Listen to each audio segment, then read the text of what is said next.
Ezra अध्याय 1।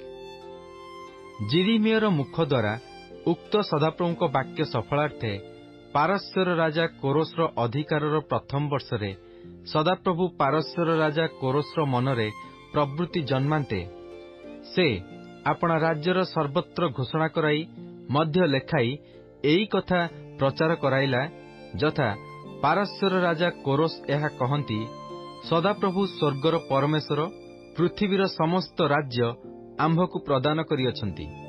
आउ से जिहुदा देशस्थ जेरुसालेमरे ताहांको पई एक गृह निर्माण करियाकु आम्भकु आज्ञा करिअछन्ति। ताहांकर समग्र लोकंक मध्यरे तुम्भमानंकर जे केही हेउ ताहार परमेश्वर ताहार सहवर्ती हेउंतु ओ से जिहुदा देश स्थित जेरुसालेमकु यात्रा करी सदाप्रभु इस्राएलर परमेश्वरक जेरुसालेमस्थ गृह निर्माण करू। से परमेश्वर अटंती।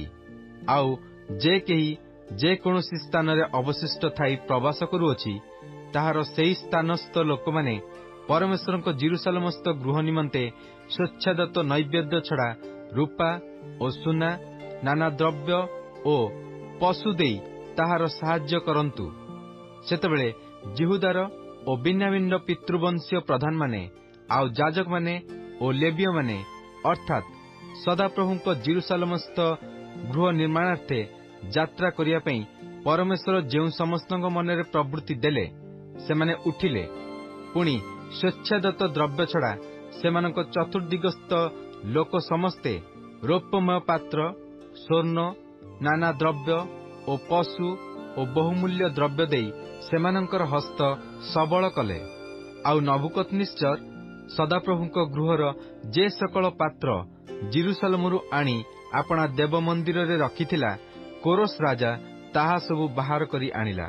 पारस्यर राजा कोरोस कोषाध्यक्ष मित्रदातर हस्त द्वारा ताहा सबु बाहर करी आनी जिहुदार अधिपति शेष बसरकु गणना करिदेला। सेही द्रव्यर संख्या एही 30 सुना थाली 1000 रूपा थाली 29 छुरी 30 स्वर्णमय पानपात्र 410 रौप्यमय मध्यम पानपात्र पुणी 100 अन्यान्य पात्र सर्वसुधा 5400 स्वर्ण और रौप्यमय पात्र थिला। बंदी लोक माने बाबिलरु जेरुसालेमकु अणाजिवा समय शेष बसर एही सबु द्रव्य आनिला।